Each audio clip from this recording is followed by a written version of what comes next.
يا أيها الذين آمنوا توبوا إلى الله توبة نصوحا ঈমানদারেরা তোমরা তওবা করার মতো তওবা করো, যেই তওবা আল্লাহর দরবারে পছন্দ হবে, কবুল হয়ে যাবে তার দরবারে, এমন জাতীয় তওবা তোমরা করো। অধিকাংশ ইমামরা, অধিকাংশ গবেষকরা তারা বলেছেন তওবা কবুলের শর্ত হলো পাঁচটা। কয়টা বলে? পাঁচটা। নাম্বার 1 হলো কারো কাছে তওবা করা যাবে না, তওবা করতে হবে একমাত্র নিরিবিলি ভাবে, একান্ত ভাবে। কার কাছে? সব বোঝাপড়া হবে বান্দা আর কে?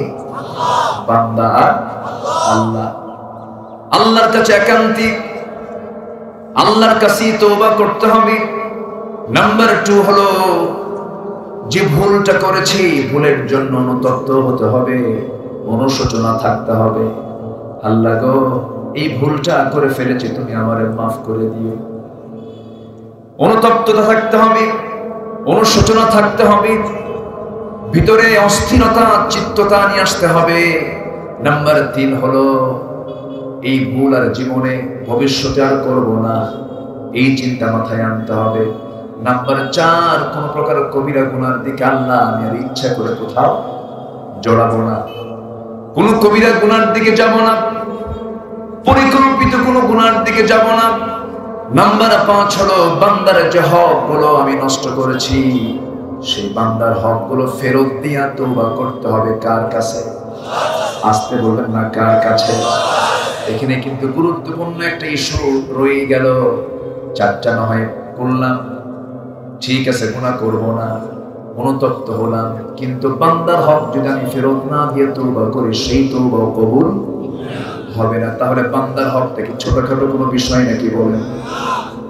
অনেকে ঋণের টাকা নিয়ে ফেরত দেয় না, এমন লোক তো পীরগাছা নাই? আছে। দোকানদাররা খুব খুশি, এখন হুজুর ভালো করে রাখুন, হালখাতা দিয়ে, কিন্তু টাকা ওঠে না। খাইয়া যায় আরেক খরচ। যে হালখাতা করেন, এটা কিন্তু যে খেতে আসে, যিনি খাওয়ান, এখানে কিন্তু এই খাওয়ানোটা কিন্তু ঋণের জন্য শর্ত ছিল না। এটা আমার কাছে কেমন যেন অপছন্দনীয় কাজ মনে হয়। কারণ যে ঋণ নিয়েছে সে বেকার, সে বিপদে। যে ঋণ দিয়েছে সে বিপদে না, যে ঋণ নিয়েছে সে বিপদে। যে ঋণ যে নিয়েছে সে বিপদে। সমাজের প্রেক্ষাপট যে দিয়েছে, কিন্তু যে নিয়েছে সেই তো বিপদে। খাওয়াবে কে? চিন্তাটা করে না। ঋণ দাতাই তো খাওয়ানোর কথা নাকি?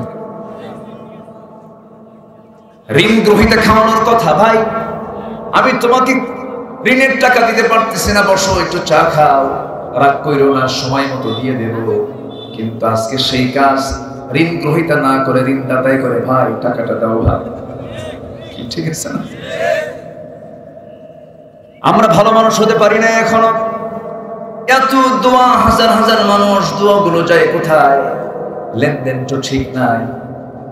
রাসূলকে প্রশ্ন করা হলো, মাতা সাআ ইয়া রাসূলুল্লাহ, কিয়ামত কখন হবে? কিয়ামত কখন শুরু হবে? রাসূল বললেন, ইদা উদিআতিল আমানা, যখন আমানতদারিতা নষ্ট হয়ে যাবে, আমানতদারিতা যখন সমাজ থেকে উঠে যাবে, তখন কিয়ামত হয়ে যাবে। সেই লক্ষণ এখন আছে না নাই? বলেন। আমার বন্ধুগণ, যে ঋণ শহীদের শাহাদাত পর্যন্ত ক্যান্সেল হয়ে যাবে কিয়ামতের দিন, শহীদের মতো সার্টিফিকেট সে নিয়ে আল্লাহর সামনে হাজির হওয়ার পরও ঋণ নিয়ে দুনিয়া থেকে বিদায় নিয়েছে, এই ঋণ থাকার কারণে তার শাহাদাত পর্যন্ত ক্যান্সেল হয়ে যাবে। এত জঘন্য কাজ হলো ঋণ নিয়ে কবরে যাওয়া। 3টা কাজ খুব দ্রুত করতে হবে। নাম্বার হলো ঋণ হলে পরে দ্রুত শোধ করা। নাম্বার 2 আজান হলে নামাজে যাওয়া। নাম্বার 3 হলো মানুষ যখন মারা যায় দ্রুত জানাজা কাফন দাফন দিয়ে দেওয়া। আরেকটা যোগ করতে পারেন, একটা মেয়ে যখন প্রাপ্তবয়স্ক হয়ে যায় বিয়ের জন্য তাড়াতাড়ি বিয়ের ব্যবস্থা করে দেওয়া। এই সমস্ত কাজ কখনো ফেলে রাখতে নেই। আমার ভাইয়েরা, শুরুতেই কিন্তু বলে ফেললাম তওবা কবুলের শর্ত কয়টা বলেন? কয়টা শর্ত? পাঁচটা। এর মধ্যে সর্বশেষ যে শর্ত সেটা হলো আপনাকে অবশ্যই বান্দার হকটা ফেরত দিতে হবে। আজকের সমাজে বহু আছে এমন ভাই বোনের সম্পত্তি এক যুগ ধরে খায়, বাপ মারা গেছে এক যুগ আগে, বাপ মারা যাওয়ার পরেও বোনকে সম্পত্তি বোঝায় দেয় না, বোনকে সম্পত্তি তার অংশ দেয় না। আছে না নাই? দেয় না। শুধু কি করে জানেন? ওই বছরে 2 বার করে দাওয়াত দেয়। দাওয়াত দিয়ে একটু পিঠার পর্বত দাওয়াত দিয়ে 2 বেলা খাওয়ায়, 3-4 দিন থাকে। এরপরে পাশে বসায় বলে, বোন তোমার তো বিয়ে শাদী হয়ে গেছে, ছেলে মেয়ে হয়ে গেছে, সংসার হয়ে গেছে, তো তোমার তো কিছু অংশ এখানে আছে, ঠিক আছে মানলাম, কিন্তু বোন একটা কথা বলি, কি অংশ নিলে কিন্তু ধ্বংস হয়। এটা কি কোরআন থেকে আসছে? আসতে কর কোরআন থেকে আসছে। এটা বুদ্ধিদাতাকে আসতে, বুদ্ধিদাতাকে শয়তান। বোনের সম্পত্তি মেরে খাবেন আপনি, মেয়ের সম্পত্তি আপনি ছেলের নামে লিখে দিবেন, বান্দার হক মেরে খাবেন, জনগণের টাকা মেরে খাবেন। আপনি তওবা করবেন আল্লাহর কাছে, ওই তওবা কবুল আল্লাহ করবেন? আসতে বলবেন না, করবেন। আমার ভাইয়েরা, আল্লাহ রাব্বুল আলামিন আমাকে মাফ করার জন্য প্রস্তুত আছেন। আপনি যদি 1 হাত আগান, আল্লাহ আপনার দিকে 10 হাত আগাবেন। আল্লাহ বলছেন, যখন কোন বান্দা আমার দিকে হেঁটে হেঁটে আসে, আমি তার দিকে দৌড়ে দৌড়ে যাই। জোরে বলি সুবহানাল্লাহ। এই জন্য আমরা সবসময় কাউকে সন্তুষ্ট নয়, 1 নাম্বার সন্তুষ্ট করব আমরা কাকে? আসতে বলবেন না, কাকে? আমাকে বানিয়েছেন কে? আমাকে চালান কে? আমাকে দেখেন কে? আমাকে শোনেন কে? আমাকে বুঝেন কে? আমাকে জানেন কে? দিন শেষে আমরা ফিরে যাব কার কাছে? আল্লাহর কাছে। এই দুনিয়ায় কেউ আমার আপন নয়, আল্লাহ আমার একমাত্র আপন। সে আপন জনকে বেশি করে চিনতে হলে বেশি করে সম্পর্ক রাখতে হবে। কোন কিতাবের সাথে? কোরআনের সাথে সম্পর্ক রাখতে হবে। আমি তো মনে করি যার কোরআনের জ্ঞান নাই সে হলো আল্লাহর দৃষ্টিতে সবচেয়ে বড় মূর্খ। মাদ্রাসায় কোরআন শেখানো হয়, কোরআন যদি কঠিন হতো, অন্ধ হাফেজটা কোথায়? অন্ধ হাফেজ চলে গেছে, অন্ধ হাফেজ থাক, 2টা চোখ নাই তার তেলাওয়াত আপনাদের কেমন লেগেছে জানি না, ভালো লাগছে তো? আমার হৃদয় শুনে গেছে। গর্বিত পিতা, গর্বিত সন্তান, এটাই তো অর্জন, এটাই তো প্রাপ্তি। কোরআন 30 পারা জেহেনে উঠানো মানে কি? এটা ছোটখাটো কোনো যোগ্যতা নয়। আমার দেশের হাফেজরা গোটা পৃথিবীর হাফেজদেরকে হারায় দেয়। নেজমুস সাকিব, জাকারিয়া, তাকরিম, এক মঞ্চে সেদিন আমার একটা মাহফিল ছিল, ওরা তেলাওয়াত করল, কি সুন্দর তেলাওয়াত। আরবের হাফেজরা আমার দেশের হাফেজদের সাথে পারে না। যেরকম সুবহানাল্লাহ। এই দেশের মানুষ কিন্তু খুব মেধাবী, খুব মেধাবী। আবার যেগুলো সোর, এটাও খুব পাক্কা সোর। আমার কথা কি বুঝতে পারছেন না? কারণ চুরি করতেও তো যোগ্যতা লাগে, কি লাগে কিনা বলেন? প্রচন্ড মেধাবী আমার দেশের মানুষ। এই হাফেজদের নাকি এটা কোনো যোগ্যতা না। গভর্নমেন্ট তাকরিমকে রাষ্ট্রীয় সম্বর্ধনা দিল, নাস্তিকদের নাস্তিক পাড়ায় সুলকেনি শুরু হলো। ওরা বলে এটা কোনো যোগ্যতা হলো? কোরআন মুখস্থ করা কোনো যোগ্যতা? তোর 14 গোষ্ঠী নিয়ে আয়, ঠিক কিনা? সম্মানিত ভাইয়েরা, একটা গোষ্ঠী আছে যাদের কাছে ইসলাম কোরআন ওদের কাছে বিরক্তিকর, আছে না নাই? তাসলিমা নাসরিন জাহান্নামের নরকীট, কয়েকদিন আগে সে বলেছে তোমাদের মুহাম্মাদের দেহ তো পচে গলে শেষ হয়ে গেছে। যখন নাউজুবিল্লাহ, কার সামনে কথাটা বলেছে চিন্তা করেন। সে ফেসবুকে স্ট্যাটাস দিয়েছে তোমাদের মুহাম্মাদের দেহ তো পচে গলে শেষ হয়ে গেছে। নবীদের দেহ কি পচে গলে? তাদের দেহ মাটি খেয়ে ফেলার কোন অধিকার নাই, ক্ষমতাই নাই।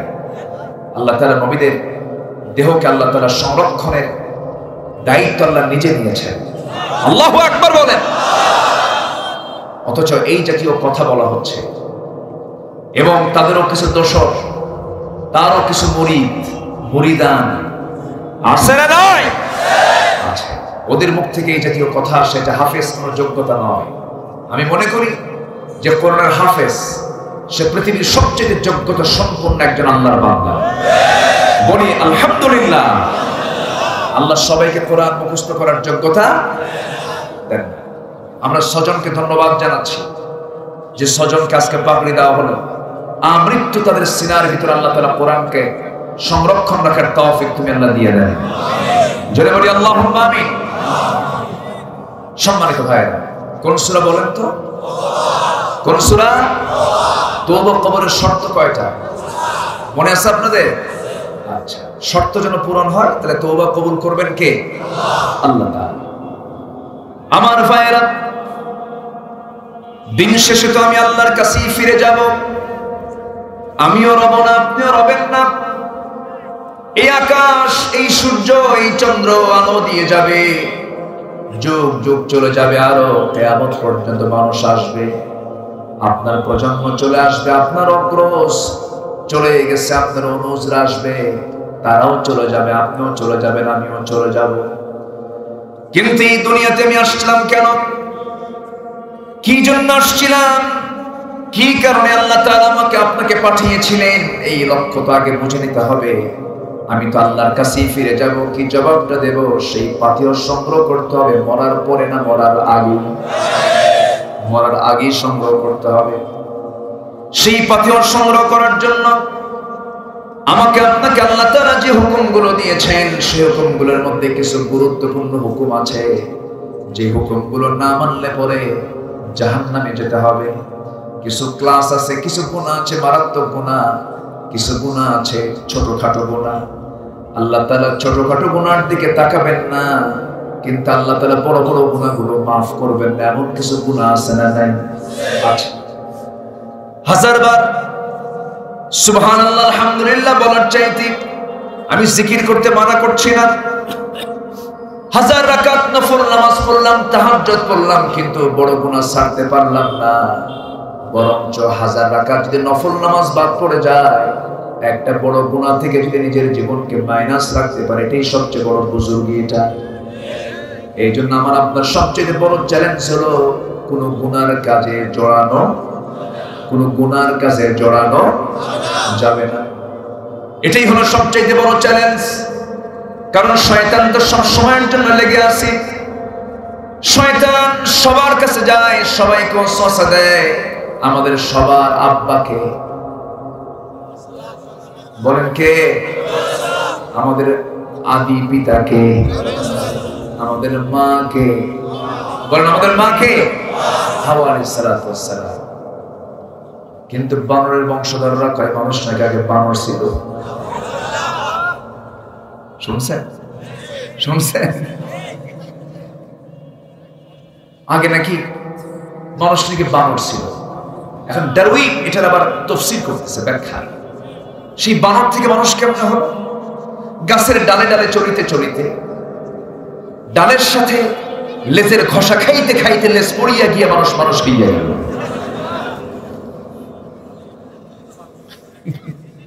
আচ্ছা, এটা কি সুস্থ মাথার তাফসীর না মদ খাওয়া তাফসীর? মদ খাওয়া। কি খাওয়া? ডারউইন একদিন মদ্যপ ছিল, সে মদ খাইত। ডারউইন একজন ইহুদি ছিল। কি ছিল? ইহুদি। এই ইহুদিদের একটা ইতিহাস আছে। ইহুদিরা শনিবারের বিধানকে লঙ্ঘন করার কারণে আল্লাহ তাআলা কতিপয় ইহুদিকে তাদের চেহারাটাকে বিকৃত করে বানর বানায় দিয়েছিল। কিসের আকৃতি? বানর আকৃতি। ডারউইন দেখলো যে আমাদের তো একটা অভিযোগের ব্যাপারে আছে, আল্লাহর আযাব গজব আমাদের উপরে নাযিল হয়েছিল, আমাদের কিছু লোককে বানর বানায় দিয়েছিল আল্লাহ। কারণ এই অভিযোগটা শুধু আমাদের মধ্যে রাখবো না, এটা গোটা বিশ্বের মানুষের মধ্যে ছড়ায় দিই, মানুষ সব আগে বানর। এটা একটা ষড়যন্ত্র। এটা কি ষড়যন্ত্র?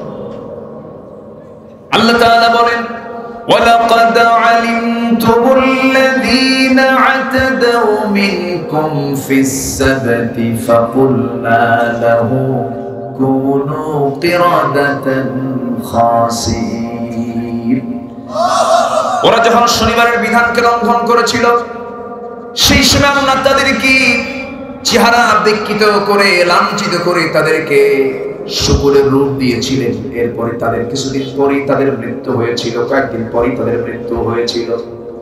আল্লাহ তাআলা তাদেরকে এরকম করে পানিশমেন্ট দিয়েছেন। এটা একটা পানিশমেন্ট ছিল, শাস্তি ছিল। কিন্তু মানুষের জন্ম হলো বানর থেকে, না আদম হতে। বললাম সব কি সন্তান? কি সন্তান? আদম সন্তান। সিলেবাসের ভিতরে আমার দেশে 90% মুসলমান, 90% মুসলমানের দেশের সিলেবাসে সবার আগে থাকতে হবে কি? আসতে বলেন কি থাকতে হবে? আপনি পড়বেন না কেন? আপনি সব পড়াই পড়বেন। আপনি ইঞ্জিনিয়ার হবেন, আপনি ডাক্তার হবেন, আপনি বিজ্ঞানী হবেন, কোনো আপত্তি নেই। কিন্তু সবার আগে বাচ্চার সিনায় দিতে হবে কি? কি দিতে হবে? কোরআন দিতে হবে। এই যে দাদার হাতে লাঠি ছিল, ছুঁড়ে মেরেছে। আচ্ছা, এটা কোনো কথা? এটা হলো একদম বাগডম। বলেন তো, ঘোড়ার ডিম বলতে কিছু আছে? মুরগির ডিম আছে, হাঁসের ডিম আছে, ঘোড়ার ডিম আছে। বাচ্চারা কি শিখতেছে? সত্য না মিথ্যা? মিথ্যা শিখতেছে। আচ্ছা, এরপরে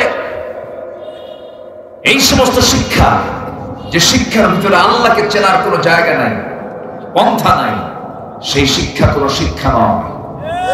গ্রামের মানুষ রাতের বেলা পাতিলে রান্না বান্না করার পরে, পাতিলের ভাত খাওয়ার পরে পাতিলের নিচে কিছু খাবার থেকে যায়। সেই খাবার সকালবেলা আবার এটাকে সুন্দর করে শুকনো মরিচ, আর কি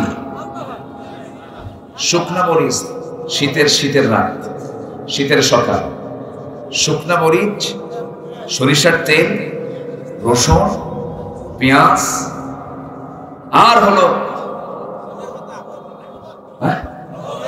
ধনের পাতা। আচ্ছা, ধনের পাতা, আরো কিছু দিবেন কর। আচ্ছা, তো যাই হোক, এরপর নতুন পেঁয়াজের গাছের ফুলটা একটু কেটে কেটে দিলেন, এই ভাতটাকে মাখায়া নিলেন। এটাকে কি ভাত বলেন? কড়কড়া। এলাকায় বলে নাকি? হ্যাঁ, আচ্ছা, যাই হোক, কড়কড়া হোক, যেটাই হোক, খাবারটা কিন্তু খুব একটা দামি খাবার না, কিন্তু মজা আছে না নাই? খেলেন আপনি সকালবেলা, আপনি খালি পেটে খাওয়ার পর সারাদিন আপনি পোলাও, কোরমা, জর্দা, দই, মিষ্টি সবই খেলেন। ঢেকুর শুকবে কোনটা? বলেন বলেন বলেন। ওই কড়কড়া। ঠিক তেমনি এই দুনিয়াতে যত শিক্ষা আছে, সব শিক্ষা আপনি শিখবেন, কোনো সমস্যা নাই। কিন্তু সিনার মধ্যে আগে যদি কোরআনটা উঠায় দেন, কোরআনের জ্ঞানটা যদি ঢুকায় দেন, ওই সন্তান দুনিয়ার সকল শিক্ষা শিখবে, কিন্তু ঢেকুর শুনবে আগে কোরআনে। ওই সন্তান চোর হবে না, জনগণের টাকা মারবে না, বান্দার হক নষ্ট করবে না, আল্লাহওয়ালা হয়ে যাবে, বুজুর্গ হয়ে যাবে, ওই সন্তান কখনো বাপ মাকে খারাপ আচরণ করে কথা বলবে না, বাপ মাকে না দেখে বাপ মাকে বৃদ্ধাশ্রমে রাখবে না। এই দুটো চোখ সাক্ষী, আমি নিজের চোখে দেখেছি। গাজীপুরে বৃদ্ধাশ্রমে কিছু বুড়ো মানুষকে রেখে গেছে কোন ফ্যামিলির লোক, যাদের বাড়ি হলো বাড়িধারা, ধানমন্ডি। ওই সমস্ত এলাকার লোকগুলো বুড়ো বাপ মাকে বৃদ্ধাবস্থায় ওই জায়গায় রেখে গেছে, দেখার সময় নাই। আমি একদিন সেখানে গিয়ে এই মুরব্বী কয়েকজনকে পেয়ে আমি প্রশ্ন করলাম, মুরব্বী আপনার ছেলেরা কি করে এই জায়গায় কোন আপনাদের রেখে গেছে? বলতেছে, বাবা সন্তানগুলো বড় শিক্ষিত, ডাক্তার হয়েছে, ইঞ্জিনিয়ার হয়েছে, আপনাকে এই জায়গায় রেখে গেল কেন? দেখার সময় নাই, খুব ব্যস্ত তারা, এই জন্য আমাকে রেখে গেছে, মাসে মাসে টাকা পাঠায়, আর এই জায়গার লোকজন আমাদের সেবা করে। আল্লাহ তাআলা বুড়ো বয়সে বাপ মাকে দেখতে বলেছেন না টাকা দিতে বলেছেন? খেদমত করতে বলেছেন না টাকা দিতে বলেছেন? খেদমত করতে বলেছেন। সেই খেদমত করা সুন্নাত না ফরজ? সুন্নাত না ফরজ? ফরজ। আমার ভাইয়েরা, যে শিক্ষার ভিতরে দিয়ে সন্তান বাপ মাকে সেবা করার শিক্ষা পায় না, সেই শিক্ষার মুখে আমরা থুতু মারি।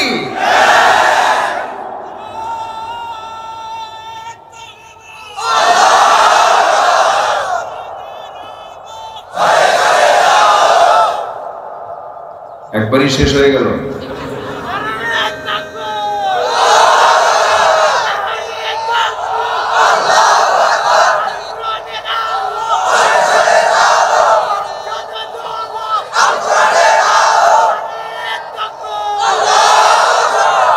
কোরআন আছে যেখানে, কোরআন হাদিস যেখানে, আল্লাহ কবুল করুন, আল্লাহ কবুল করুন, আল্লাহ কবুল করুন। কষ্ট পাচ্ছেন? অসুবিধা? আলোচনা চালাই? জোরে বলি ইনশাআল্লাহ, আরো জোরে বলি ইনশাআল্লাহ। আমার দিকে তাকান। তাহলে এখানে যত ভাই এখানে উপস্থিত হয়েছেন, আমার এক নাম্বার আপনাদের কাছে আমার প্রস্তাব থাকবে, সেটা হলো সন্তানকে চোখ বন্ধ করে কোথায় দিবেন? আরো জোরে, আরো জোরে। সেখানে কি শেখানো হবে? কি শেখানো হবে? কোরআন শেখানো হবে। আমার ভাইয়েরা, এই কোরআন যদি আমি জানতে পারি, আমাকে কেউ ঠকাতে পারবে না, আমাকে কেউ পরাজিত করতে পারবে না। আমার নবীজির মতো মানুষ 40 বছর যখন তার পূর্ণ হলো, 40 বছর কি কম বয়স নাকি? 40 বছর তার চলে গেছে। 25 বছর বয়সে তিনি বিয়ে করেছেন, 15 বছর বয়সে তিনি হালফুল ফুসুল গঠন করেছেন। এত বড় তিনি দায়িত্ব নিয়েছেন, সেই সময় কিন্তু পারেন নাই যুব সমাজকে পরিবর্তন করার জন্য। যুব সমাজকে এক জায়গায় করেছেন। নবীর মতো মানুষ, বিশ্বের সেরা মানুষ চেষ্টা করেও পারলেন না। 40 বছর পর্যন্ত তিনি ব্যর্থ হয়ে গেলেন। কিন্তু কোরআন যখন তার সামনে হাজির হয়ে গেছে, তখন তিনি বিফল না সফল? বিফল না সফল? ওমরের মতো মানুষ, ওমরের মতো মানুষ যে রাসূলকে মারার জন্য যায়, রাসূলকে হত্যা করার জন্য নাঙ্গা তরবারি নিয়ে যায়, সেই ওমরের মতো কঠোর হৃদয়ের মানুষ, কোরআনের যখন আয়াতটা তার যখন কানের মধ্যে চলে গেছে, দিলটা মোমের মতো গলে গেছে, চক্ষু বেয়ে টপ টপ করে পানি পড়ছে, আর বলছেন আশহাদু আল্লা ইলাহা ইল্লাল্লাহু ওয়াহদাহু লা শারীকা লাহু ওয়া আশহাদু আন্না মুহাম্মাদান আবদুহু ওয়া রাসূলুহু। হেদায়েতের মালিক কে? ওমর যদি কোরআন না পড়তেন তাহলে কি হেদায়েত পেতেন নাকি? কোরআন শুনেছেন, হেদায়েত পেয়ে গেছেন। পরক রাখতে হবে। শয়তান থেকে বাঁচতে গেলে কোরআন শিক্ষা অর্জন করতে হবে, কারণ শয়তান তো লেগে আছে। আদম আলাইহিস সালাতু ওয়াস সালাম, হাওয়া আলাইহিস সালাতু ওয়াস সালাম জান্নাতি তো ছিলেন, ওই জায়গায় ওয়াসওয়াসা দিল কে? শয়তান কিন্তু জান্নাতে গেছে, চিন্তা করেন। তাহলে এখানে তো পীর কাছে আসে না। আসতে পারে। পীর কাছে কি আছে? শয়তান আছে, তার প্রতিনিধিও আছে না নাই? তার প্রতিনিধিও কিন্তু আছে। আমার ভাইয়েরা, শয়তানের ওয়াসওয়াসা থেকে বাঁচতে হবে আমাকে আপনাকে। সবচেয়ে বড় চ্যালেঞ্জ হলো শয়তান যেন আমার পদস্খলন না করতে পারে। এই জন্য আমাকে আপনাকে চেষ্টা করতে হবে। সবার আগে আমাকে জ্ঞান হাসিল করতে হবে। যখন আমি কোরআনের জ্ঞানটা যখন হাসিল করতে পারবো, শয়তান আমাকে ওয়াসওয়াসা দিয়ে সুযোগ পাবে না, আমাকে ওয়াসওয়াসা দিয়ে তার পথে ফিরাতে কখনোই পারবে না। এই জন্য আল্লাহ রাব্বুল আলামিন কোরআনে কারীম নাযিলের শুরুতেই প্রথমে নামাজের হুকুম দিলেন না, রোজার হুকুম দিলেন না। প্রথমে জানিয়ে দিচ্ছেন জাবালুন নূর, গার হেরার মধ্যে যখন রাসূল ধ্যানমগ্ন ছিলেন, সেই সময় প্রথম ওহীটা হলো ইকরা বিসমি রাব্বিকাল্লাযী খালাক খালাকাল ইনসানা মিন আলাক ইকরা ওয়া রাব্বুকাল আকরামুল্লাযী আল্লামা বিল কলম। প্রথম হুকুমটা হলো পড়ুন কার নামে? আসতে বলবেন না, কার নামে? আল্লাহর নামে আপনি পড়ুন। পড়তে হবে, জানতে হবে। না জেনে আল্লাহ কি মোহাব্বত করা যাবে না, না জেনে আল্লাহকে বন্ধুত্ব, আল্লাহর সঙ্গে বন্ধুত্ব তৈরি হবে না। পৃথিবীর প্রথম মানুষটা অশিক্ষিত না শিক্ষিত? পৃথিবীর প্রথম মানুষটা জ্ঞানী না মূর্খ? পৃথিবীর প্রথম মানুষটা হচ্ছে নবী না সাধারণ মানুষ? তাহলে আমরা সবাই কার সন্তান বলেন? নবীর সন্তান। আমরা নবীজাদা। আমরা কি নবীজাদা? আমার পাশে এক পীর সাহেবের ছেলে বসা। কি সাহেবের ছেলে? পীর সাহেবের ছেলে কি বলে? পীরজাদা। তো উনি পীরজাদা, তো আমি তার সঙ্গে কথা বলছি, দেখি যে উনি বারবার আমাকে অ্যাভয়েড করছে। বলে তুসাইল খাদ্দাকা লিন্নাস, মানুষকে এড়িয়ে যেও না, মানুষকে অবজ্ঞা করো না, মানুষকে হেয় করো না, এটা আল্লাহ তাআলার হুকুম। কিন্তু বলে তুসাইল খাদ্দাকা লিন্নাস ওয়া লা তামশি, অহংকার করে চলো না। তো আমি তার সঙ্গে বারবার কথা বলতে চাচ্ছি, উনি আমাকে জাস্ট এড়িয়ে যাচ্ছেন, হেয় করছেন। আমি বললাম যে আপনার নাম? আমি পীরজাদা অমর। তো ওনার এই পীরজাদা শব্দ শুনেই ভাবলাম যে এখানে তো অহংকার কাজ করতেছে। আমি তাকে বললাম যে আপনি পীরজাদা, আমি তো নবীজাদা। কি কথা কি বুঝতেছেন? তো উনি আমার দিকে এরকম করে তাকায় আছে, বড় চোখ নিয়ে। আমি নবীর ছেলে, আমি নবীর সন্তান, আমার বাপ আদম, আর তোমার বাপ পীর, আমার বাপ নবী। ও দেখে চুপ মেরে গেল। আমি কথার কথা বললাম, আমি পীরকে সম্মান করি যদি হক পীর হন, সঠিক পীর হন, যদি ওস্তাদ হন, শিক্ষক হন। পীর মানে শিক্ষক, পীর মানে ওস্তাদ, পীর মানে বৃদ্ধ বয়স্ক শেখ। ভালো।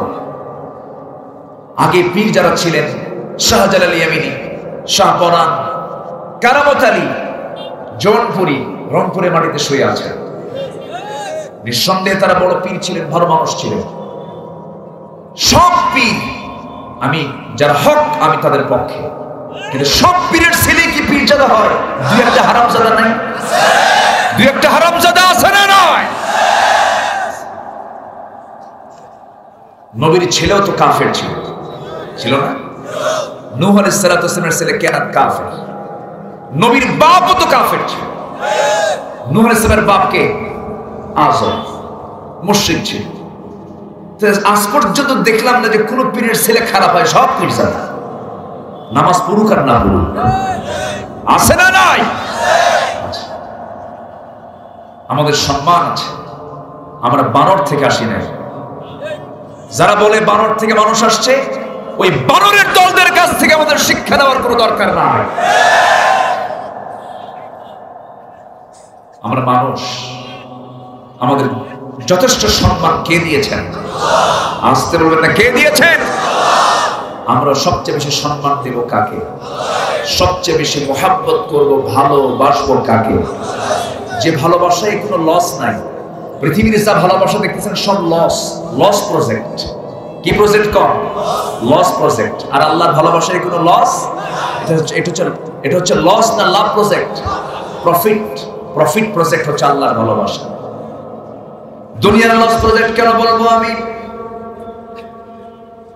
এই জন্য লস বলবো আমি, যা কিছু করলাম সব কিছু মরার সঙ্গে সঙ্গে নিয়ে যাব না রেখে যাব? রেখে যাব। বউ থাকবে, সন্তানও থাকবে, সব কিছু থেকে যাবে, কেউ আমার সঙ্গে যাবে না। আল্লাহ তাআলা সূরা তাওবার 24 নম্বর আয়াতে 8টা ভালোবাসার কথা বলে বলছেন, 8টা ভালোবাসার চাইতে তোমরা 3টা ভালোবাসাকে বেশি ভালোবাসা দেবে। ঠিক আছে, ঠিক আছে। আমাদের চেয়ারম্যান মহোদয় তিনি বিদায় নিচ্ছেন, তো আপনারাও যাবেন না? তো আপনারা আছেন তো? আলহামদুলিল্লাহ, থাকেন। আমি আর কিছু সময় আমি কথা বলবো। চেয়ারম্যান সাহেব এখানে আসেন, এখানে আসেন, বসে। আলহামদুলিল্লাহ, খুব খুশি হলাম। আজকের মাহফিলটা কানায় কানায় ভরা। বলি আলহামদুলিল্লাহ, জোরে বলি আলহামদুলিল্লাহ। যে দেশের মানুষ আজান শুনে ঘুম থেকে ওঠে, যে দেশের মানুষ আজান শুনে নামাজ পড়ে ঘুমায়, যে দেশে 4.5 লক্ষ মসজিদ, লক্ষ লক্ষ হাফেজ, লক্ষ লক্ষ আলেম, সেই দেশের মাটি থেকে ইসলামকে যদি কেউ, ইসলামকে নিয়ে যদি কেউ ষড়যন্ত্র করে, কেউ কি সফল হতে পারে? কেউ কি সফল হতে পারবে? পারবে না। ইসলাম ছিল, আছে, থাকবে। জোরে বলি ইনশাআল্লাহ, আর জোরে বলি ইনশাআল্লাহ। আল্লাহ তাআলা এই আয়াতের ভিতরে 8টা ভালোবাসার কথা বলেছেন। কয়টা? 8টা। পৃথিবীর ভালোবাসা 8টা। এই 8টা ভালোবাসার চাইতে তোমরা 3টাকে বেশি ভালোবাসো। কোন 3টা এটাও বলবো, একটু কান লাগান। কেউ উঠবেন না, 2-1 করে মনে হয় ওঠার চেষ্টা করছেন, মনে হয় নাকি? শেষ করে দেব আমি? থাকবেন তো নাকি ইনশাআল্লাহ? সময় আছে তো, বসেন। কেউ বিনা ওজরে উঠবেন না। মাহফিলে বসে যদি আপনার কাছে যদি বিরক্তি লাগে, আপনার কাছে যদি মনে হয় যে আমার ভালো লাগতেছে না, তখন ভাবতে হবে কোরআন তেলাওয়াতে যদি আপনি মজা না পান, মাহফিলে বসে যদি আপনি মজা না পান, এরপরে কি বলে আল্লাহর কালাম তেলাওয়াত করে যদি আপনি মজা না পান, সেজদা দিয়ে যদি মজা না পান, তাহলে ভাবতে হবে নফসের মধ্যে বড় ধরনের শয়তান ওয়াসওয়াসা দিচ্ছে। কথা কি বোঝা গেল? বসে আমার ভাইরা, এই 8টা ভালোবাসা কি? আল্লাহ রাব্বুল আলামিন বলেন, قل إن كان آباؤكم وأبناؤكم وإخوانكم وأزواجكم وعشيرتكم وأموال اقترفتموها وتجارة تخشون كسادها ومساكن ترضونها أحب إليكم من الله ورسوله وجهاد في سبيله فتربصوا حتى يأتي الله بأمره والله لا يهدي القوم الفاسقين. জোরে বলুন আল্লাহু আকবার। হে রাসূল, আপনি বলে দেন, তোমাদের আব্বা, তোমাদের ছেলে, তোমাদের ভাই, তোমাদের স্ত্রী, তোমাদের আত্মীয়, তোমাদের মালামাল, তোমাদের ব্যবসা, তোমাদের প্রিয় ঘর, এই 8টা জিনিসের চাইতে যদি আল্লাহ, রাসূল এবং তোমাদের কাছে যদি জিহাদকে বেশি প্রিয় না মনে হয়, তোমরা আল্লাহর ফয়সালা অপেক্ষায় থাকো, যে কোনো মুহূর্তে আল্লাহর পক্ষ থেকে ফয়সালা হয়ে যাবে। আমার বন্ধুগণ, আমার ভাইয়েরা, আল্লাহ তাআলা এই জায়গায় বাপের কথা বলেছেন, ছেলের কথা বলেছেন, সন্তানের কথা বলেছেন, প্রতিবেশীর কথা বলেছেন, আত্মীয় স্বজনের কথা বলেছেন। কিন্তু এই সমস্ত সকল কিছুর চাইতে বেশি ভালোবাসা উপহার দিতে হবে কাকে? আসতে বলবেন না, কাকে? মেহমান এসেছেন, বলেন। জি আলহামদুলিল্লাহ, আমাদের মাঝে চেয়ারম্যান মহোদয়। সব তো চেয়ারম্যান, আমি তো এখানে চেয়ারে বসে আছি, আমার তো আসলে চেয়ার নাই। উনি তো মূলত উনি চেয়ারম্যান, জেলা পরিষদের তিনি সুযোগ্য চেয়ারম্যান মহোদয়, উপজেলা চেয়ারম্যান মহোদয়, ইউনিয়ন সাবেক জেলা পরিষদ চেয়ারম্যান, সাবেক সংসদ সদস্য, এরপরে আরেকজন চেয়ারম্যান মহোদয়। আমি তো ভাঙ্গাচুরা মানুষ, এখানে বসে আছি। এখন ওনারাও কথা বলেছেন, কথা বলবেন, আলোচনার ঠিক মাঝখানে তো আমি একটা প্রসঙ্গ তুলেছি, এটা শেষ করি। আমরা চেয়ারম্যানের কথাটা, চেয়ারম্যান সাহেবের, চেয়ারম্যান মহোদয়ের কথা আমরা শুনবো, জোরে বলি ইনশাআল্লাহ। জি, সম্মানিত হাজিরিন, অত্যন্ত বিনয়ী মানুষ। উনি একটা কথা উনি আমাকে বলেছেন যে আপনি বলেন, মূলত আপনার কথা শোনার জন্য আমরা এখানে আসছি। জি, এরপরেও ওনার কথা, ওনাকে সম্মান আমরা অবশ্যই দেব। আনজিলুন নাস আলা মানাজিলিহিম, যাকে যে পর্যায়ে আমরা বসিয়েছি সেই পর্যায়ে তাকে সম্মান দেওয়ার দায়িত্ব আছে না নাই? আছে। সম্মানিত হয়, সম্মানিত বন্ধুগণ, তাহলে বাবার প্রতি টান আছে না নাই? বাবা যদি মারা যায় চোখে কি পানি আসে না সন্তানের? এই মায়া মোহাব্বত কে দিয়েছে? ভাইয়ের যদি কোনো বিপদ হয় ভাইকে এগিয়ে যায় না? এই টানটা কে দিয়েছেন? আচ্ছা, স্ত্রী অন্য বাড়ি থেকে একটা মেয়েকে আপনি বউ বানায় নিয়ে আসলেন, আত্মীয় বানায় নিলেন, আপনার বউ বানায় নিলেন, সে সন্তানের মা হয়ে গেল। এই যে মাওয়াদ্দাতা ওয়া রাহমা, ভালোবাসা এবং রহমত আল্লাহ দিলেন, এই মায়া মোহাব্বত আছে না নাই? আল্লাহ এটা দিয়েছেন। কিন্তু এই মায়া, এই মোহাব্বতটা কি চিরস্থায়ী না ক্ষণস্থায়ী? বলেন, চিরস্থায়ী না ক্ষণস্থায়ী? ক্ষণস্থায়ী। ধরুন আমরা এখানে যে মেহমানরা, এখানে আপনাদের মেহমান আপনারা বানিয়ে এনেছেন, আমরা যারা এখানে বসে আছি, কেউ কি আমরা বলতে পারবো যে শেষ পর্যন্ত আমরা এখানে সুস্থ থাকবো? হঠাৎ ধরুন একজনের ইন্তেকাল হলো, মারা গেল, এই যে হাজার হাজার মানুষ, একটা লোক কি আমাকে ফিরাতে পারবেন? পারবেন? কোন ক্ষমতা আছে? কোন হ্যালো দেওয়া হবে? কোন ফোন দেওয়া হবে? কোন ডাক্তার দেওয়া হবে? হবে না। কি হবে? সর্বোচ্চ মারা গেলাম, সর্বোচ্চ এখান থেকে একটা ফোন যাবে উপজেলা স্বাস্থ্য কমপ্লেক্সে, অ্যাম্বুলেন্স দ্রুতগামী পাঠাও, অ্যাম্বুলেন্সটা চলে আসবে, সাতঘড়ি মাদ্রাসার সামনে হাজির হয়ে যাবে, লাশটা নিয়ে এখান থেকে নিতর দেহটা নামায় নিয়া অ্যাম্বুলেন্সে উঠায় নেওয়া হবে। অ্যাম্বুলেন্সে উঠায় দিয়ে ড্রাইভারকে আস্তে করে বলে দিবে, চোখের পানি ফেলতে ফেলতে বলবে, ড্রাইভার লাশটাকে নিয়ে বাড়িতে পৌঁছায় দাও। কিন্তু লাশটা বাড়িতে নিয়ে যাবে, কিন্তু আত্মীয় স্বজন এমন পাষাণ, আমাকে তুলে আদর করে ঘরের মধ্যে আর উঠাবে না,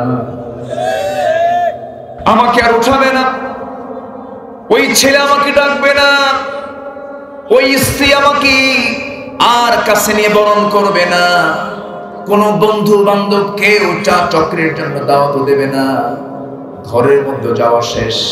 আল্লাহ বলছেন,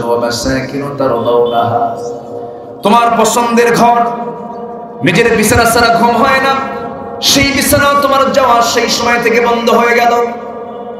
বড় জোর তোমার বারান্দাও জায়গা হবে না, ঘরের একটা বাড়ির একটা কোণার এরিয়াতে একটা সুন্দর করে কাপড় মোড়া দিয়া পর্দা করে আড়াল করে তোমার নিতর দেহটা চকিতে শোয়ায় দেবে, গোসল করায় দেবে।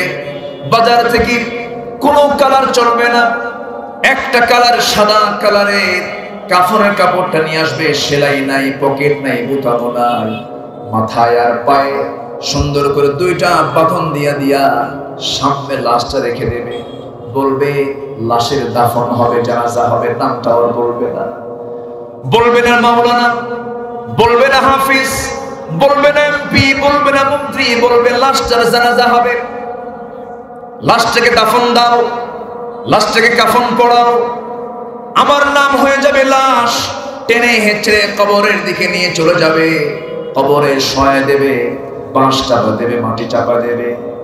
এরপরে 24 ঘন্টা যাবে না, চুলগুলো কখনো সাদা করতে দেই নাই, কালোই রেখেছিলাম, কিন্তু 24 ঘন্টায় ওই চুলগুলো খসে খসে পড়ে যাবে। 3 দিন যাবে না, চামড়াগুলো গুলি গুলি পোকার পেটের খাবার হয়ে যাবে, আমার দেহ পোকার নিয়ন্ত্রণে চলে যাবে। 7 দিন যাবে না, পেটের নাড়ি ভুঁড়ি সব চোখ মুখ কান নাক দিয়ে বের হতে থাকবে।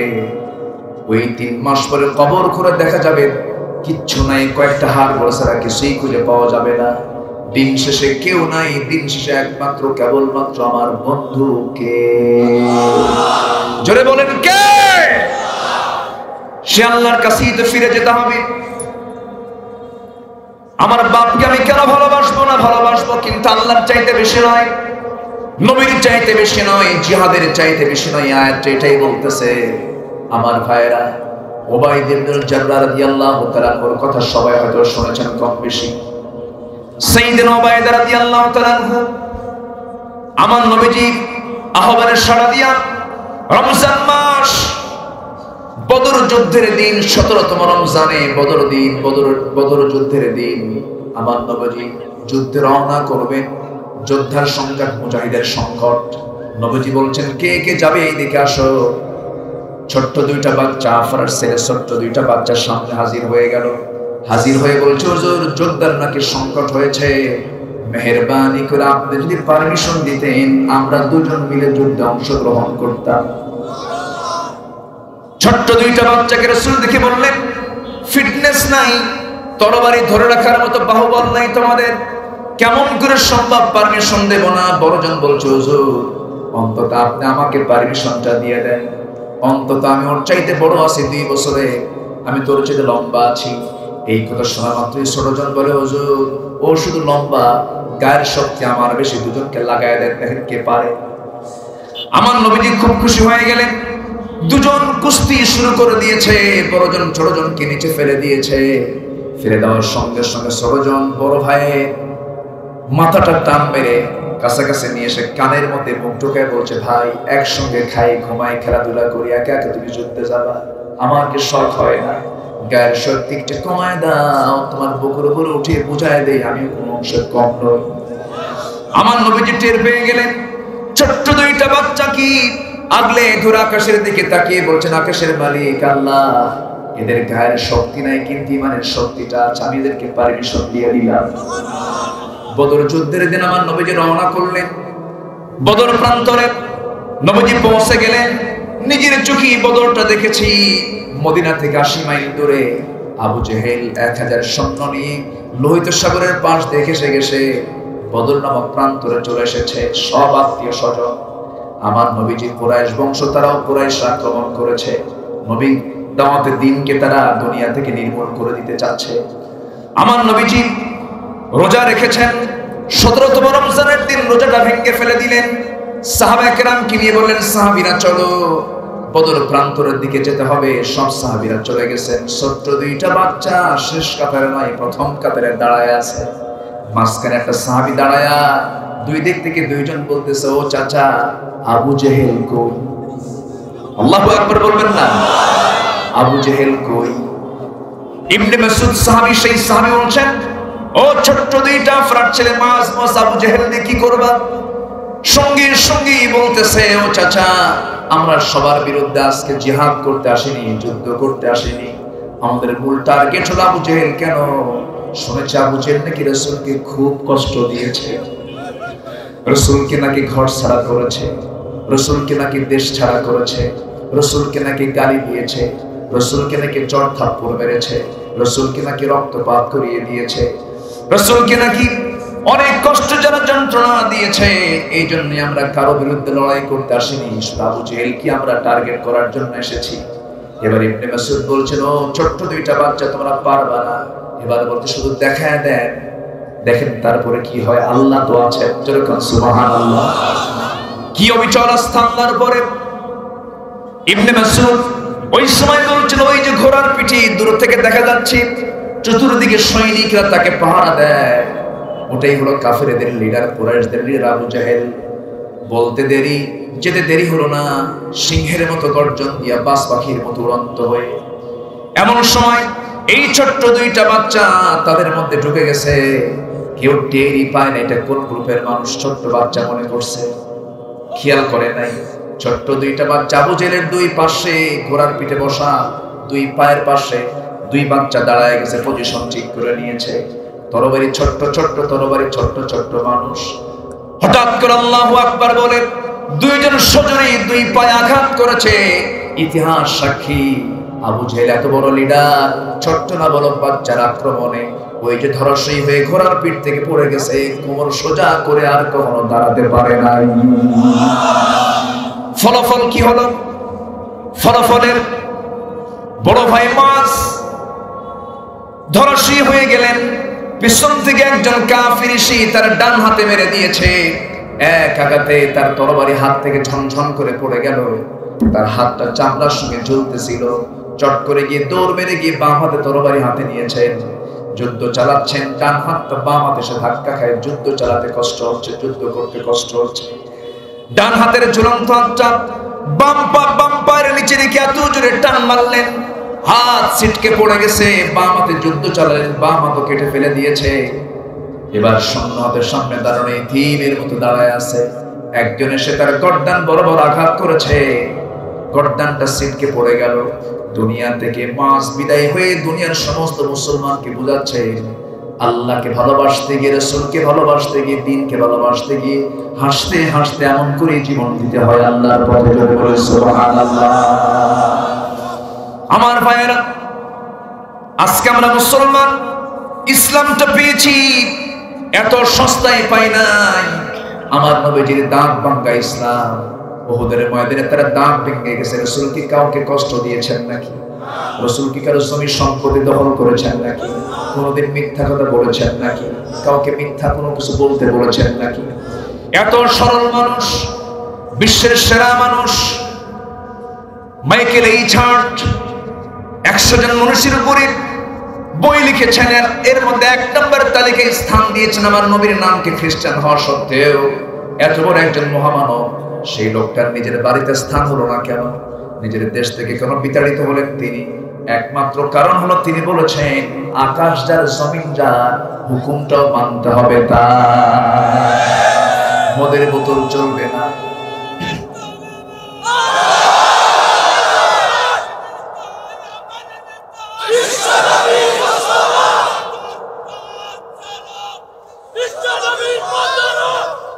আমার নেতা, তোমার নেতা, এই রাসূলকে এক জায়গায় দরকার না সব জায়গায় দরকার? মৃত্যুর পর আরো কম দরকার না বেশি দরকার? মৃত্যুর আগে দরকার না? এখানে কি কম দরকার না বেশি দরকার? প্রত্যেকটা স্টেশনে রাসূলকে দরকার আছে না নাই? সব জায়গায় লাগবে যাকে। তিনি আমার কে? মুহাম্মদ সাল্লাল্লাহু। দাঁত ভাঙলেন উহুদে। খন্দকের পরীক্ষা খনন যখন তিনি করবেন, ইতিহাস লিখছে রাসূল কোদাল মারছিলেন পরীক্ষা খনন করার সময়। রাসূল নিজে অংশগ্রহণ করেছেন। কোদাল খনন করতে করতে তার কোমরটা বাঁকা হয়ে গেছে। মৃত্যুর দিন পর্যন্ত রাসূল ওই কোমর সোজা করে দাঁড়াতে পারেন না। ইসলাম এমনি এমনি আসে না। ইসলাম এসেছে সাহাবায়ে কেরামদের অনেক ত্যাগ, অনেক কুরবানি। আমার নবী দাঁত ভাঙ্গার, কোমর ভাঙ্গার মধ্য দিয়ে ইসলাম এসেছে। সেই ইসলামকে আমরা কি পরাজিত দেখতে চাই না বিজয়ী দেখতে চাই? আমরা আল্লাহর কাছে বলি, আল্লাহ 180 কোটি মুসলমানের জন্য বর্তমান পৃথিবীতে একটা ওমরের মতো একজন ব্যক্তির নেতা তুমি আমাদেরকে দিয়ে দাও। জোরে বলি আমিন। আজকে পৃথিবীতে যে জাতি সবচাইতে বেশি মার খাচ্ছে সেই জাতির নাম কি? মুসলমান। সবাই মারে মুসলমানকে। কোথায় যাবেন আপনি? ফিলিস্তিন মারছে, কাশ্মীর মারছে, আরাকান মারছে, গোটা পৃথিবী প্রত্যেকটি জায়গায় আজকে মুসলমান মার খায়। একটা ইহুদির গায়ে আঘাত করলে, একটা ইহুদির কুত্তা মরলে পৃথিবীর মানবতাবাদীরা জেগে ওঠে, আর মুসলমানের লাশ পড়ে থাকে, দেখার কেউ নাই। ঠিক কিনা? এটার জন্য দায়ী আমরা। এটার জন্য দায়ী কারা? আমরা এক হতে পারিনি। আমরা মুসলমান। আমাদের সবচেয়ে বড় চ্যালেঞ্জ হলো পৃথিবীর জন্য এখন আমরা মুসলমান এক হব। জোরে বলি ইনশাআল্লাহ। আমার পরিচয় সবার আগে কোন দলীয় পরিচয় আমার নয়। আওয়ামী লীগ আমার ভাই, বিএনপি আমার ভাই, জাতীয় পার্টি ভাই, সকল দলের ভাই আমার ভাই। কিন্তু ইসলাম নিয়ে, কোরআন নিয়ে, দ্বীন নিয়ে যারাই কথা বলবে জিহ্বা টেনে ছিড়ব আমরা।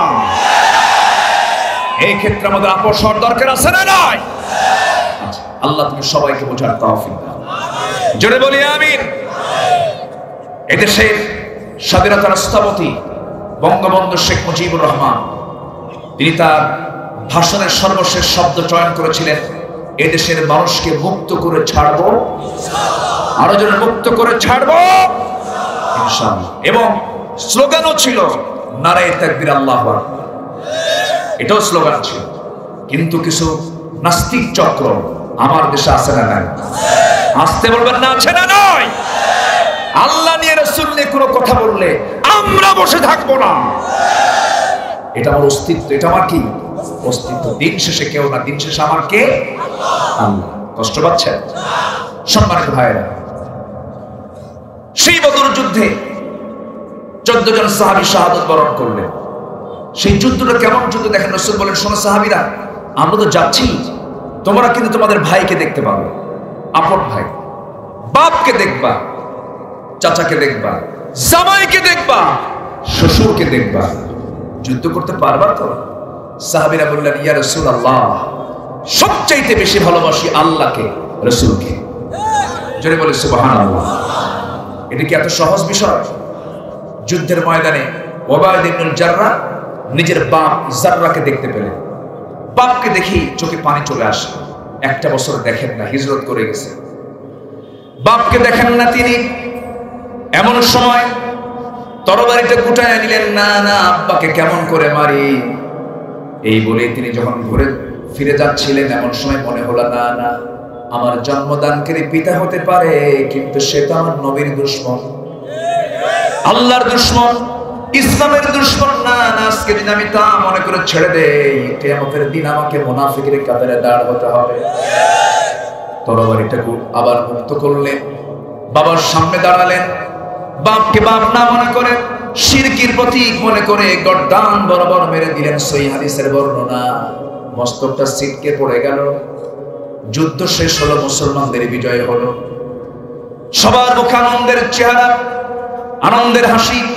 14 জন সাহাবী শাহাদাত বরণ করেছেন, মুসলমানদের বিজয় হয়েছে। প্রথম যুদ্ধে মুসলমানদের বিজয়। সবার মুখে হাসি থাকলেও ওবায়দার চোখে পানি। রাসূল বলছেন, সাহাবীর ওবায়দার চোখে পানি কেন, কি হয়েছে? হুজুর, ওবায়দার বাপ আজকে যুদ্ধে মারা গেছে। রাসূল বলেন, কে মেরেছো তার বাপকে? তোমরা কে মেরেছো বলো? হুজুর, আমরা কেউ মারি নাই, ওবায়দা নিজেই মারছে। রাসূল দুটো হাত আগায় দিয়ে বলছেন, ওবায়দা, আমার বুকের মধ্যে আয় রে, আজকে তুই যে ভূমিকাটা রাখলে, আল্লাহ তোর জন্য, আল্লাহর 8টা জান্নাত তোর জন্য খোলা রেখেছেন। জোরে বলেন সুবহানাল্লাহ। এটার নাম ইসলাম। আল্লাহ বলছেন, বাবার চাইতে বেশি, সন্তানের চাইতে বেশি, ভাইয়ের চাইতে বেশি। আমার বন্ধুগণ, ওই বদর যুদ্ধের ময়দানে যুদ্ধ থেমে গেল। 70 জন কাফের বিদায় হয়ে গেছে। 70 জন যুদ্ধবন্দী অবস্থায় গ্রেফতার হয়ে গেছে, পিঠ মোড়াতে বাঁধা হয়েছে। এর মধ্যে আমার নবীজির চাচা একজন, আমার নবীর কি চাচা, আমার নবীজির কি আপন চাচা। আবার ওই দিকে হলো আমার নবীর নিজের জামাই, নিজের বড় মেয়ে জামাই, এই দুজনকে বাঁধা হয়েছে। কিন্তু সাহাবীরা ভাবলেন যে নবীজির চাচা হয় তো পিঠ মোড়াতে বাঁধতে নিয়ে বাঁধনটা দিছে নরম করে, আর চাচার বাঁধনটা দিছে নরম করে, আর বাকি 68 জনের বাঁধনটা দিয়েছে, দড়ির বাঁধনটা দিয়েছে শক্ত করে। সবাইকে দিয়েছে খেজুর, আর এই দুজন স্পেশাল মনে করে চাচা হয়, জামাই হয়, এই জন্য দিয়েছে হলো ছাগলের গোশত আর হচ্ছে জবের রুটি। রাসূলকে বলা হলো, ইয়া রাসূলুল্লাহ, আপনার চাচা তো সম্মানিত মানুষ, আমরা কি সম্মান করেছি, এই খাবারটা জামার জন্য, এই খাবারটা আমরা দিয়েছি, আর সবাইকে খেজুর দিয়েছি। আর কি করছো? বাঁধনটা একটু নরম করে দিচ্ছে আপনার চাচা মনে করে। রাসূল বলেন, না, স্বজন প্রীতি পুরো যুদ্ধের নীতি হতে পারে না। আল্লাহু আকবার বলেন। বড় বড় ঐতিহাসিকরা রাসূলের এই যুদ্ধ নীতি নিয়ে অনেক প্রশংসা করেছেন। তার রাসূল বললেন, যেহেতু আমার চাচার জামাই তোমরা দড়িটা নরম করে দিয়েছো, সবার দড়ি নরম করে দাও, সবাইকে জবের রুটি দাও, আর ছাগল জব করে গোশত খাওয়াও, সবাইকে সমান করে দাও। এবার মুক্তিপণের পালা। সামনে চলে আসছে চাচা আব্বাস রাদিয়াল্লাহু তাআলা, পরে ইসলাম কবুল করেছেন। রাসূল বলেন, চাচা, ভাতিজার বিরুদ্ধে যুদ্ধ করতে আসছেন, ইসলামের বিরুদ্ধে, আপনাকেও তো মুক্তিপণ দিতে হবে। চেহারা তো চাচা ভাতিজা বোঝেন তো। আব্বাস রাদিয়াল্লাহু আনহু তিনি বলছেন, ভাতিজা মুহাম্মদ, তুমি আমার থেকেও নিবা মুক্তিপণ, আমার থেকেও নিবা? রাসূল বললেন, এই জায়গায় রাসূল বললেন, দিতে হবে। তো বাবা, কিছু নাই তো, তোমার চাচির কাছে কিছু রেখে আসি না। রাসূল বললেন, চাচা, আপনি মিথ্যা কথা বললেন কেন? আমি গায়েব জানি না, তবে আমার কাছে তো ফেরেশতা আসে। আপনি চাচি আম্মার কাছে 6টা স্বর্ণের বার রেখে এসেছেন। সাইয়েদনা আব্বাস বলছেন, মুহাম্মদ আর দেরি করে লাভ কি, আর কতক্ষণ তোর বিরোধিতা করি? আমি তো জানি তুই আল্লাহর নবী, এরপরে বাপ দাদার ধর্ম ছাড়তে পারি নাই, এখনই তুই আমার কালিমা পড়ায় দে। যেরকম সুবহানাল্লাহ, ইসলাম কবুল করলেন। কিন্তু জামাই আবুল আস সামনে দাঁড়ানো, রাসূল বললেন, আবুল আস তোমার ঘরে আমার মেয়ে আছে, হুকুমটা চলে আসছে, তুমি কি করবে জানি না, কি সিদ্ধান্ত নেবে জানি না, তবে তোমাকে মুক্তিপণ দিতে হবে। কি আমি মুক্তিপণ দেবো? আমি মক্কায় খবর দিচ্ছি।